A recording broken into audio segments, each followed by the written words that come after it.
అనైతిక సంబంధానికి మరొక ప్రాణం బలైంది. ఒక వ్యక్తి జీవితం జైలు పాలైంది. ఒక కుటుంబమే రోడ్డున పడింది. వరంగల్ జిల్లాలో ఈ ఘటన చోటు చేసుకుంది. వరంగల్ జిల్లా బాలాజీ నగర్లో నిద్రిస్తున్న భార్యను కట్టేసి గొంతు నులిమి అత్యంత దారుణంగా భర్తే హత్య చేశాడు. యూపీకి చెందిన రితేష్ సింగ్ను ప్రేమ పెళ్లి చేసుకుంది రేష్మ. రితేష్ ఫ్రెండ్ సన్నీతో రేష్మ వివాహేతర సంబంధం పెట్టుకున్నట్లుగా తెలుస్తోంది. 4 నెలల క్రితం భర్త పిల్లల్ని వదిలేసి సన్నీతో వెళ్ళిపోయింది రేష్మ. కానీ మళ్ళీ కలిసుందామంటూ భార్యను ఒప్పించి వెనక్కి పిలిచాడు రితేష్. 3 నెలల గర్భంతో భార్య తిరిగి భర్త దగ్గరికి వచ్చింది. అయితే భార్యకు అబార్షన్ చేయించి ఇంటికి తీసుకెళ్లాడు రితేష్. నిన్న రాత్రి రేష్మ నిద్రిస్తున్న సమయంలో కాళ్ళు చేతులు మంచానికి కట్టేసి చున్నీతో గొంతు నులిమి అత్యంత పాశవికంగా రితేష్ తన భార్య రేష్మను ప్రాణాలు తీశాడు. ఆ తర్వాత అతను పరారయ్యాడు. ప్రస్తుతం రితేష్ పరారీలో ఉన్నట్లుగా తెలుస్తోంది. పోలీసులు గాలిస్తున్నారు. ఈ ఘటనకు సంబంధించి కేసు నమోదు చేసుకొని దర్యాప్తు చేస్తున్నారు. పెళ్ళయి పిల్లలుండి భర్త ఫ్రెండ్తోనే ఒక అనైతిక సంబంధం పెట్టుకొని చివరికి భర్తను పిల్లల్ని వదిలేసి అతనితో వెళ్ళిపోవడం, ఆ తర్వాత భర్త కాపురానికి రమ్మని బ్రతిమలాడుతుంటే 3 నెలల గర్భంతో తిరిగి వచ్చింది ఆ యువతి.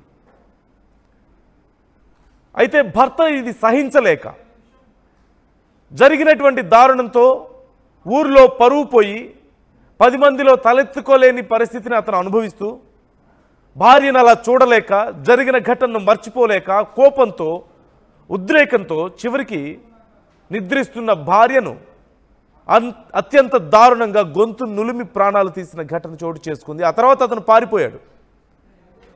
ఒక అనైతిక సంబంధం చివరికి కుటుంబాన్నే బలి తీసుకున్న పరిస్థితి. ఇప్పుడు ఆ పిల్లల పరిస్థితి ఏంటి?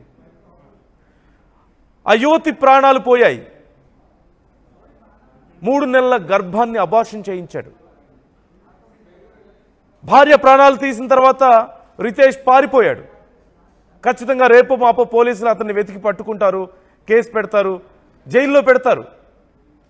కానీ ఇప్పుడు ఆ చిన్నపిల్లల పరిస్థితి ఏంటి? ఏం చెప్పగలం ఆ పిల్లలకి? రేపు మా అమ్మేది అంటే ఇలా చేసింది మీ అమ్మ అని చెప్పగలమా? మా నాన్నేడి అంటే నీ తండ్రి ఇలా చేశాడు అని చెప్పగలమా? వాళ్ళు ఏమి నేర్చుకుంటారు వీటి నుంచి?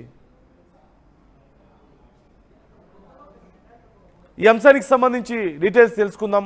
మా ప్రతినిధి వెంకటరత్నం ఉన్నారు. వెంకటరత్నం, దారుణమైనటువంటి పరిస్థితి. ఇప్పుడు ఆ పిల్లల పరిస్థితి ఏంటి? పోలీసులు ఏమంటున్నారు ఈ కేసుకు సంబంధించి? ఓవరాల్గా అసలు ఘటనకు సంబంధించి డీటెయిల్స్ ఎలా ఉన్నాయి?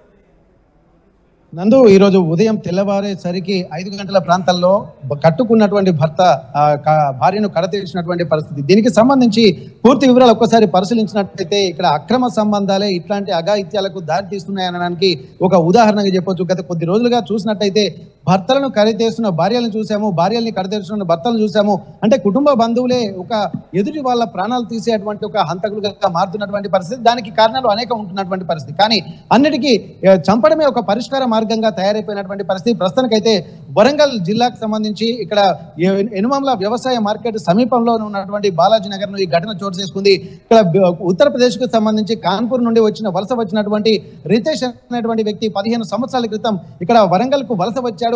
ఇక్కడ ఎనుమల వ్యవసాయ మార్కెట్ సమీపంలో ఉన్నటువంటి బాలాజీ నగర్ లో 15 ఏళ్ల నుంచి నివాసం ఉంటున్నారు. ఒక 6 సంవత్సరాల క్రితం రేష్మ సుల్తానా అనేటువంటి ఒక యువతిని ప్రేమించి పెళ్లి చేసుకున్నాడు. అంతకు ముందే తను మైనర్ గా ఉన్నటువంటి సమయంలో ప్రేమించి పెళ్లి చేసుకుంటే అక్కడ పోలీస్ స్టేషన్ లో కేసు నమోదు చేశారు. కానీ అప్పటికి వీళ్ళు మైనర్లని తేలడంతో ఇక్కడ వాళ్ళను మళ్ళీ మేజర్లుగా ఉన్నంత వరకు మీరు పెళ్లి చేసుకోవద్దని సూచించడంతో తర్వాత వెళ్ళి ఇక్కడ పక్కనే ఉన్నటువంటి కొమ్మల టెంపుల్ దగ్గర వీళ్ళు వివాహం చేసుకున్నారు.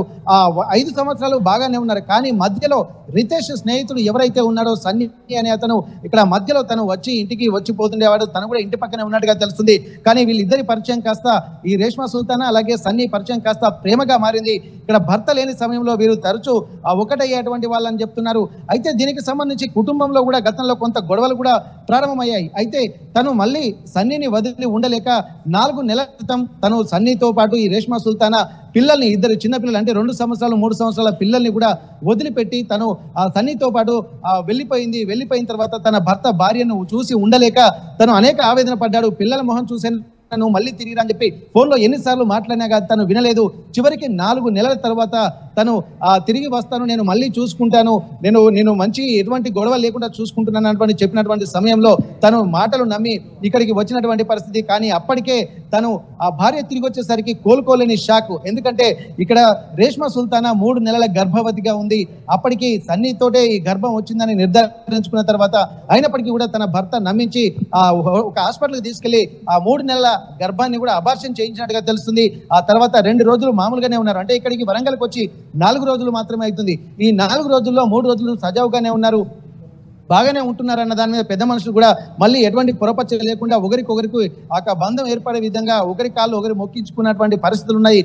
ఇంకోసారి ఒకరినొకరు వదిలిపెట్టకుండా పిల్లల జీవితమే మనకు ప్రామాణికంగా తీసుకోవాలన్నటువంటి లక్ష్యంతో ఉంటున్నటువంటి నేపథ్యంలో కూడా నిన్న రాత్రి కానీ మనసులో అతనికి రగులుతూనే ఉంది.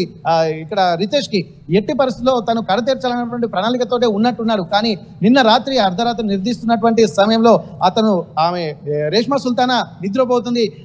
ఆ సమయంలోనే కాళ్ళు చేతులు మొత్తం 4 కట్టేసి 4 మంచం కోళ్లకు కాళ్ళు చేతులు కట్టేసి గొంతు నులిమి అలాగే ఊపిరి ఆడకుండా చేసి అలాగే చంపేసినట్టుగా తెలుస్తుంది. ఉదయం 5 గంటలకి చంపేసి బయట ఉన్నటువంటి గడపెట్టి వెళ్ళిపోయినట్టు తెలుస్తుంది.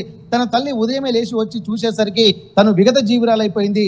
ఇట్లాంటి పరిస్థితుల్లో చూసిన తర్వాత అక్కడ ఉన్నటువంటి చుట్టుపక్కల వాళ్ళందరినీ పిలిచేసరికి అప్పటికే రితేష్ తన కుటుంబ సభ్యుల్ని అక్కడ బంధువుల్ని కూడా వదిలి పారిపోయినట్టుగా తెలుస్తుంది. పోలీసులు వెంటనే సంఘటనా స్థలానికి చేరుకొని వివరాలు నమోదు చేసుకుని ఇక్కడ క్లూస్ టీం కూడా రంగంలోకి దిగి ఏం జరిగింది అన్నటువంటి కోణంలో ఉన్నారు.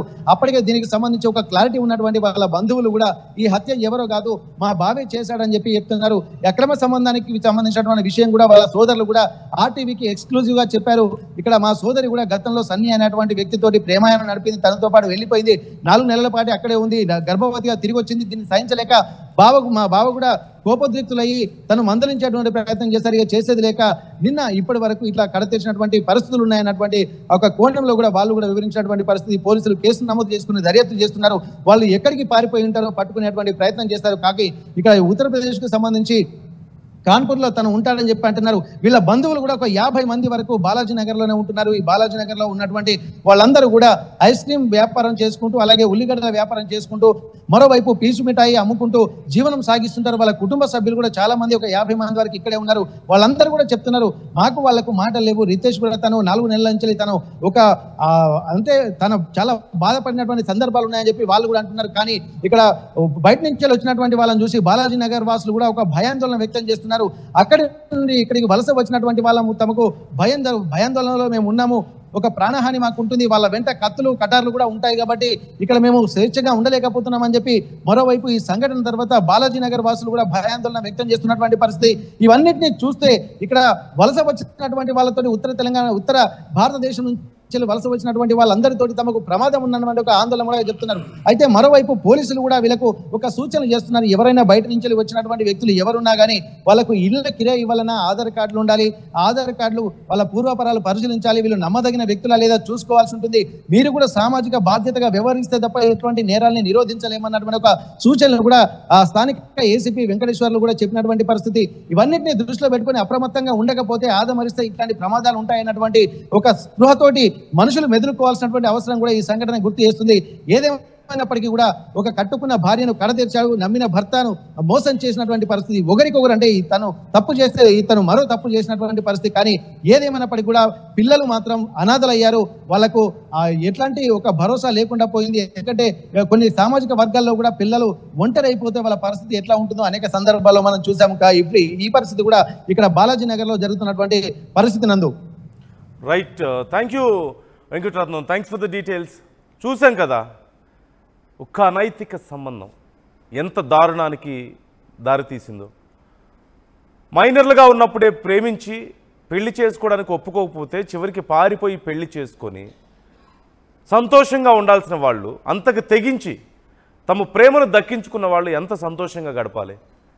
కానీ ఇలాంటి అనైతిక సంబంధాలు, వివాహేతర సంబంధాలతో పండంటి జీవితాలను, వాళ్ళ జీవితాలను నాశనం చేసుకోవడమే కాక ఇప్పుడు పిల్లల జీవితాలను కూడా రోడ్డును పడేశారు. ఈ ఘటనకు సంబంధించి ఇంకా పోలీసులు రితేష్ కోసం వెతుకుతున్నట్లుగా తెలుస్తోంది. పిల్లల పరిస్థితి ఏంటి, ఏం చేయాలి అనే దానికి సంబంధించి కూడా పెద్దలు ఆలోచిస్తున్నారు. ఈ ఘటనపై మీరు కూడా మీ అభిప్రాయాలను మాతో పంచుకోండి. ఎలాంటి చర్యలు తీసుకోవాల్సిన అవసరం ఉంది, ఇలాంటి విషయాల్లో ఎలా జాగ్రత్త పడాలి?